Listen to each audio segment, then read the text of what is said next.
प्रेम से बोलो हे मां।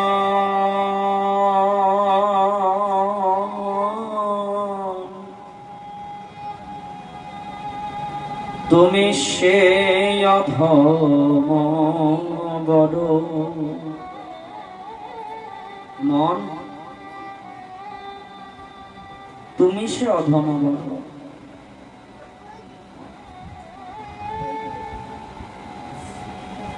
তুমি কতজনকে অধম বলো জগতে? নিজের মনকে বলছে। তুমি জগতে কতজনকে অধম বলো, নিজেকে উত্তম মনে করো, কিন্তু মন একবারও কি খুঁজে দেখেছো তোমার থেকে অধম কেউ নাই? যদি প্রকৃতই গৌর গোবিন্দের চরণে কোনো ব্যক্তির ভক্তি লাভ হয় না, সে ধীরে ধীরে ধীরে ধীরে নুইয়া পড়বে।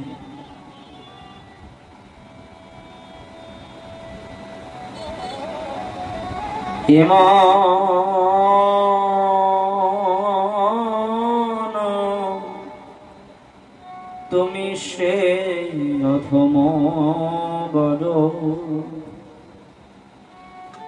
দেখিয়া শুনিয়া বুঝিতে নারিয়া, করিতে না পারো দৃঢ়। দেখে শুনে বুঝে সব করার পরও তুমি দৃঢ় হতে পারো না। সাধু সঙ্গ করছি, হরি কথা শ্রবণ করছি, আজ তো প্রথম নয়, কতদিন হয়ে গেল, কতদিন হয়ে গেল হরি নাম করছি, কতদিন হয়ে গেল সাধু সঙ্গে হরি কথা শ্রবণ করছি, কিন্তু মনের সেই দৃঢ়তা কই? মনকে জিজ্ঞাসা করছে, তোমার মনের সেই দৃঢ়তা কই? সেই একাগ্রতা কই? দেখিয়া শুনিয়া বুঝিয়ে না বুঝিতে না দিয়া, করিতে না পারো দৃঢ়। দেখো শোনো, বুঝতে পারছো না? সাধুরা বোঝাচ্ছে, শাস্ত্র গুরু বাক্য, এই তিনজন আমাদেরকে সর্বদাই বোঝায়। সাধু, শাস্ত্র, গুরু বাক্য, তিনজন আমাদের জীবনে শাসনকর্তা। ভক্তি জীবনের শাসনকর্তা তিনজন, সাধু, শাস্ত্র, গুরু বাক্য। তিনজন, তিনজন আমাদেরকে প্রত্যেকটা পদক্ষেপে শাসন করবে, কিন্তু মানছি কোথায়? তাই মনকে বলছে, দেখে শুনেও তুমি বুঝতে পারছো না, তুমি দৃঢ় হতে পারছো না। নিতাই গৌর চরণে এখনো দৃঢ়তা এলো না। যদি এখন দৃঢ়তা না আসে, একাগ্র চিত্ত যদি এখনো না হয়, তাহলে কি হবে জানো? কে সারই অসার না করো বিচার, কে তুমি করো কি কাজ, পরনে পরের কারণে শরীর খোয়ালি, আপন কাজেতে বাজ। কি করলে তুমি? কে সার আর কে অসার? প্রকৃত সার বস্তু কে আর কে অসার? জীবনে প্রকৃত কার প্রয়োজন বেশি? কার গুরুত্ব বেশি জীবনে? কার গুরুত্ব দেওয়ার প্রয়োজন নেই? এই ভেদাভেদটাই মন তুমি করতে পারলে না। কে সার কে অসার? সার কেবল নিতাই গৌরের চরণ কমল, ভগবানের চরণ কমলই কেবল সার, ভগবত ভজনই কেবল সার, ভগবানের নাম গুণ কীর্তন কেবলই সার। কলিযুগে একটাই সার, সে হলো হরি নাম, হরি ভজন, হরি শরণম। কিন্তু এই মন কি করে? মন সেই সার বস্তু ফেলে দিয়ে অসার বস্তুর পেছনে ছোটাছুটি করে। প্রেম সে বলো। অসারটা কি? তা হলো সংসার। সংসার, তাতে থাকা যে ভোগ্য বিষয়গুলো, সেই বিষয়গুলো। সংসার খারাপ হতে পারে না। যদি সংসারকে ভগবানের সংসার বানানো যায়, তাহলে সে সংসার উত্তম হয়ে যায়, সুন্দর হয়ে যায়। যে সংসার শুধু ভগবানের ভজনই করায়, সেবা করায়, সে সংসার সুন্দর হয়ে যায়। তাহলে অসার বস্তু কি এসে দাঁড়ালো? বললে সংসারে থাকা যে ভোগ্য বিষয়গুলো, ভোগ বিলাসিতা, যা করলে হরি ভজন আমাকে অনেক তার থেকে দূরে সরে যেতে হবে। যে বিষয়গুলো জীবনে আনলে আমাকে হরি ভজন থেকে অনেক দূরে সরে যেতে হবে, সেই অসার বস্তুগুলোকে সার ভেবে মন তুমি জড়িয়ে রেখেছো বুকের মধ্যে। যে অসার, যে তোমাকে কোনোদিন এই ভবসিন্ধু থেকে পার করতে পারবে না, তাকে জড়িয়ে ধরে আঁকড়ে ধরে বাঁচতে চাইছো। সার বস্তু ভুলে দিয়ে তাই বললেন, কে সার কে অসার না করো বিচার, কে তুমি করো কি কাজ। কে তুমি? শ্রীমান মহাপ্রভুর কাছে সনাতন গোস্বামী পাদ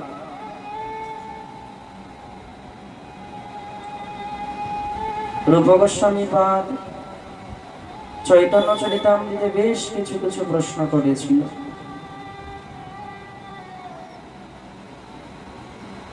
সেখানে একটা প্রশ্ন ছিল গোস্বামী পাদের। প্রথম প্রশ্ন ছিল, আমি কে? বলে, তুমি কে সেটা জানতে হলে বাড়ি যাও, বাড়ি গিয়ে লকার খোলো, খুলে আধার কার্ডটা বের করে দেখো কে তুমি। তাই তো? এটা বাহ্যিক পরিচয়, এই পরিচয় থাকে না, এটা পরিচয় হতেই পারে না। গোস্বামীপাদ শ্রীমান মহাপ্রভুকে কাশীতে বসে প্রশ্ন করেছিলেন, প্রভু আমি কে?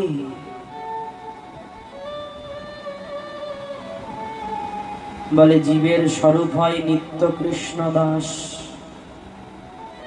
স্বরূপ কি জানো? তুমি কে জানো? এ প্রত্যেকটা জীব কি জানো?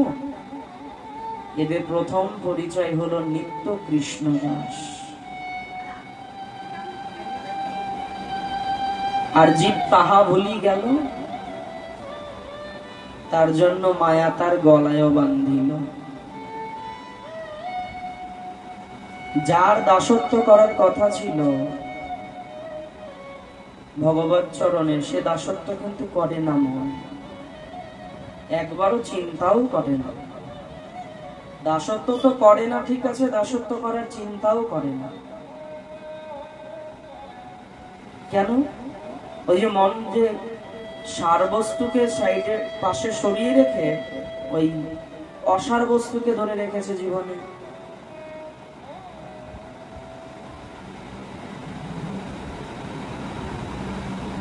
কে তুমি, করো কি কাজ? কে তুমি? মন, তুমি কে? মনকে প্রশ্ন করছে, তুমি কে জানো? যদি নিজের মনকে নিজে প্রশ্ন করি, এই মন কে? কে তুমি? মন এক কথায় উত্তর দেবে, কেন? আমি এই সংসারের দাস, আমি এই মায়া পিচাসিনীর দাস।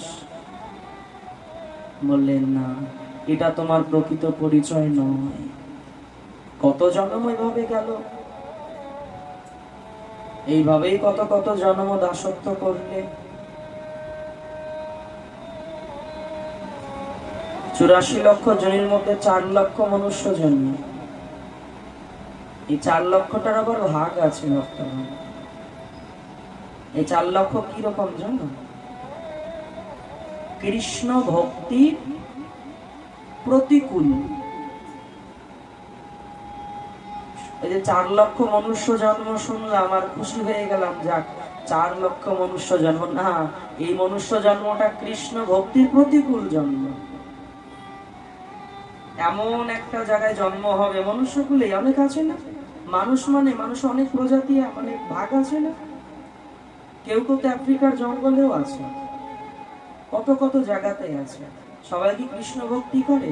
এই 4 লক্ষ মনুষ্য জন্ম কৃষ্ণ ভক্তির প্রতিকূল থাকবে।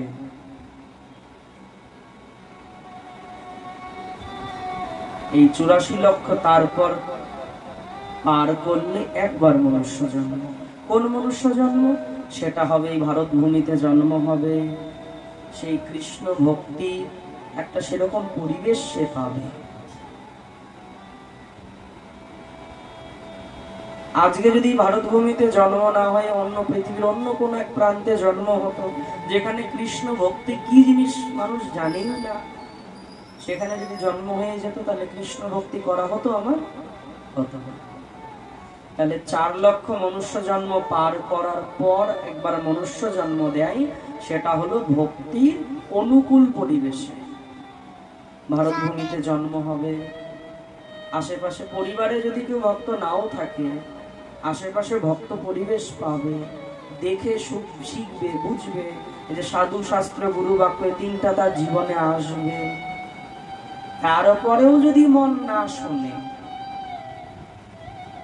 এরপরেও তো মন শোনে না, সাধু শাস্ত্র গুরু বাক্য 3টাই ভজন অনুকূল পেলাম, শুনলো না মন, তারপরে গতি কি হবে? পুনরায় আবার 84 লক্ষ সে প্রথম থেকে শুরু হবে। তাই বললেন কি, কে তুমি, করো কি কাজ, কি করতে হবে? বললেন ভগবত সেবা করো, ভগবানের সেবা করো। ভগবানের সে অমিয় নাম, অমিয় মানে অমৃত, অমিয় কথার অর্থ হলো অমৃত রস। সেই অমিয় নাম ধারণ করো। কারণ কলিযুগে পুরাণে বলা আছে, হরে নাম হরে নাম হরে নামই কেবলম। এর বাইরে কলিযুগে কিছু নেই, সম্ভব নয় আমার দ্বারা। তাই বললে মন, প্রথমত তুমি কৃষ্ণ দাস, তারপরে তোমার করণীয় হলো নামরূপী ভগবানের সেবা করা।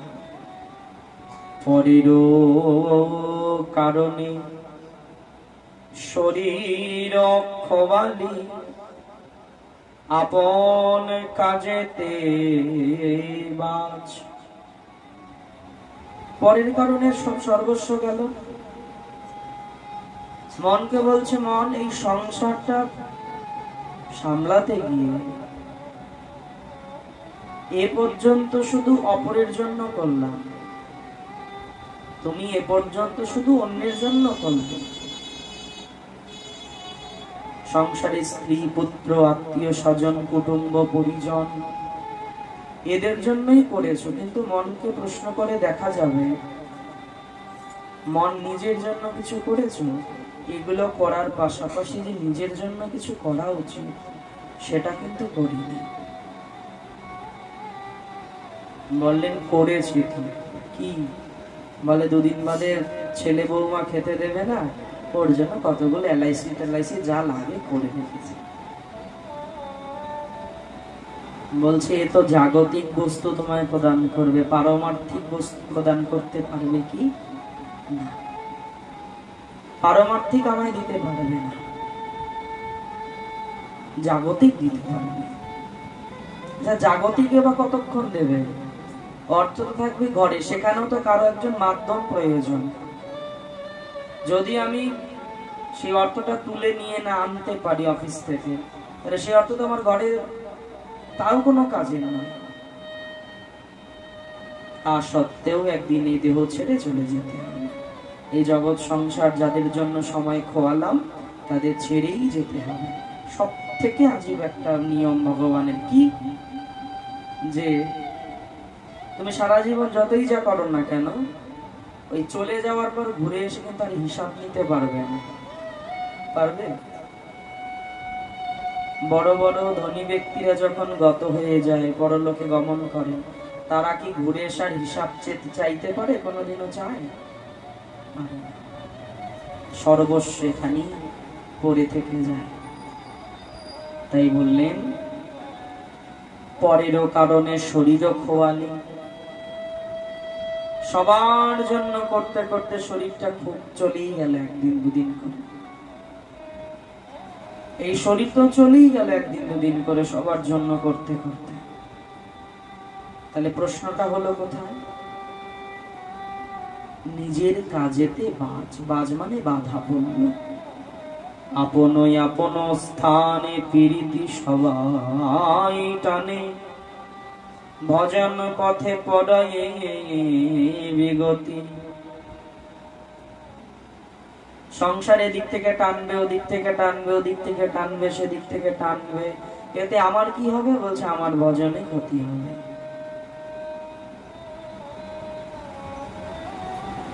তাই প্রেমানন্দ ঠাকুর বললেন পরেরও কারণে শরীর খোয়ালি, আপন কাজেতে বাজ। এ ধন এ জন আপনা ভাবিছ, সে তোর বুদ্ধির ভুল। এখন তখন কখন কি হয়, বুঝো না আপন মূল। বললেন এ ধন এ জন আপনা ভাবিছ, এ ধন এ জন আপন ভাবছ না, সে তোমার বুদ্ধির ভুল। এ কোনোদিন আপন হতে পারে না। বিষয় বিপত্তি জানো, সংসার স্বপন মানো, নরতনু ভজনের মূল।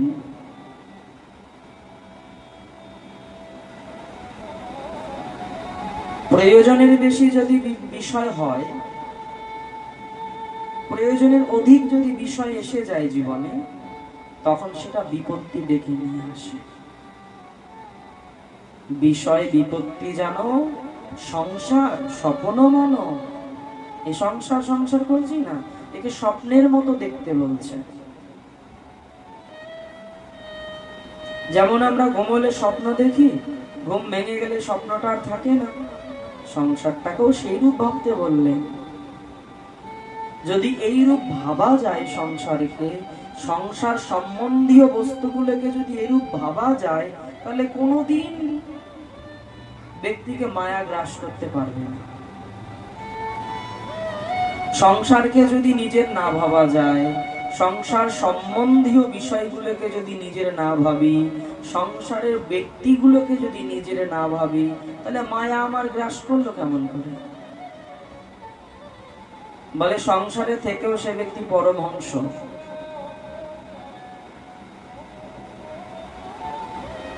সংসার কোনোদিন বন্ধনের কারণ হয় না ভক্তগণ। সংসারের প্রতি মোহ মায়া এটাই বন্ধনের কারণ।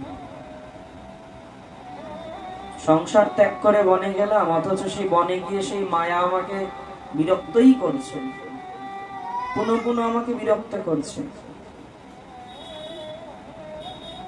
তাহলে অর্থাৎ বোঝা যায় সংসার বন্ধনের কারণ নয়, সংসার সম্বন্ধীয় বিষয়গুলোর প্রতি আসক্তি এটাই বন্ধনের মূল কারণ।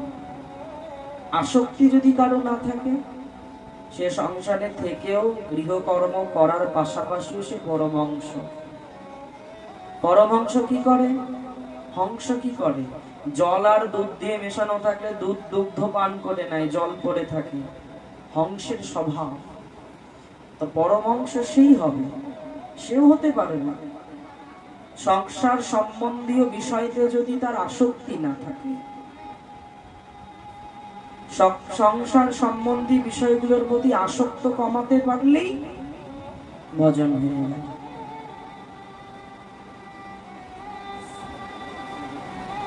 ভজন কথার অর্থ কি জানো ভক্তগণ? আচার্যগণ মহাত্মাগণ বলছেন ভজন কথার অর্থ হলো আমরা কিছু ভুলে গেছি, আমরা জীবনে কিছু ভুলে গেছি, পুনরায় সেটাকে মনে করা, এটাই ভজন। আমরা কিছু ভুলে গেছি। কি ভুলে গেছি? ভগবানকে ভুলে গেছি, ভগবানের সেই ভজন ভুলে গেছি। সেইগুলোকে পুনরায় যদি মনে করতে পারি তাহলে আমার ভজন হয়ে গেল। প্রেম সে বলো এ ধন এ জন আপনা ভাবিছ, সে তোর বুদ্ধির ভুল। এখন তখন কখন কি হয়, বুঝো না আপন মন। এখনই কিছু হয়ে যেতে পারে আমার, তাহলে মূল বস্তু যেটা সেটা আমরা দর্শনই করছি না। মূল বস্তু যে বিষয় সেদিকে আমার নজরই দিচ্ছি না আমি। যা চোখের পলকে হারাতে পারে তার পেছনে সময় ব্যতীত করছি, যা ক্ষণিক কালের জন্য আমার জীবনে আছে তা আমি তার পেছনে সময় নষ্ট করছি। মূল যে বিষয় গোবিন্দ চরণ, মূল যে বিষয় নিতাই গৌরীর চরণ কমল, সেই মূল বস্তুটা আমি ভুলে গেছি। বুঝো না আপন মূল। দেখো না জীবন কেবল পবন, যাইতে কি তার বাধা, কিসের কারণে এতে কয়ারতি, খাটিয়া মরিছ গাধা। কি বললেন? দেখো না জীবন কেবল পবন। পবন মানে বাতাস, বায়ু, হাওয়া।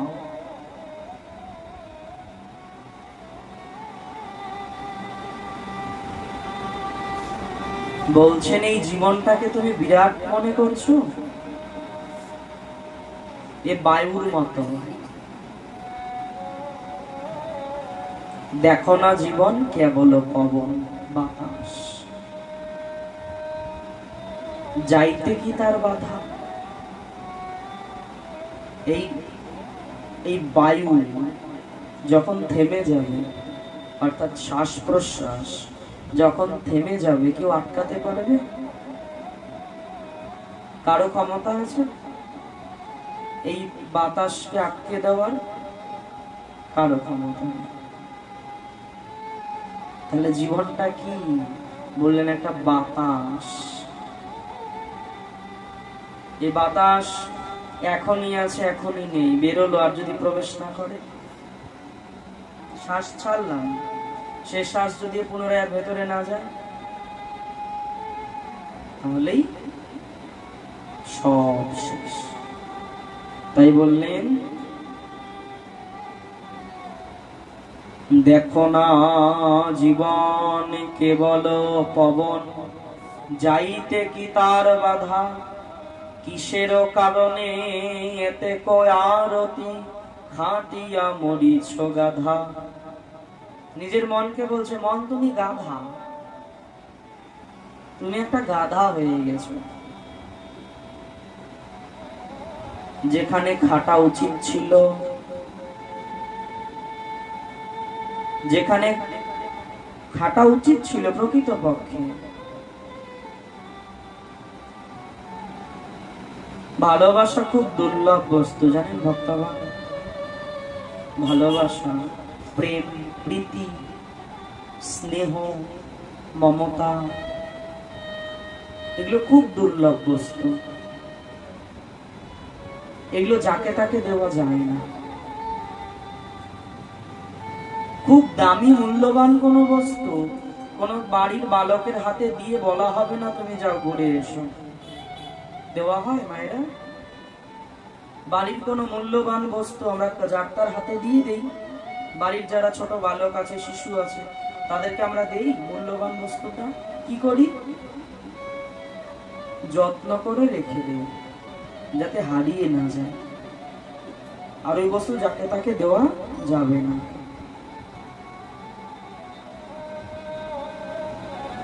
তাই বললেন এই প্রেম, প্রীতি, ভালোবাসা এগুলো খুব দামি জিনিস।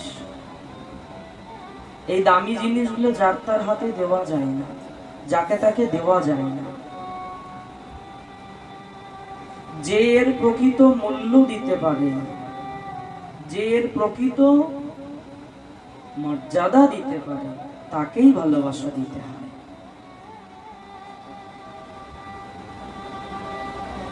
এই ভালোবাসার প্রকৃত মূল্য বা মর্যাদা কে দিতে পারে জগতে?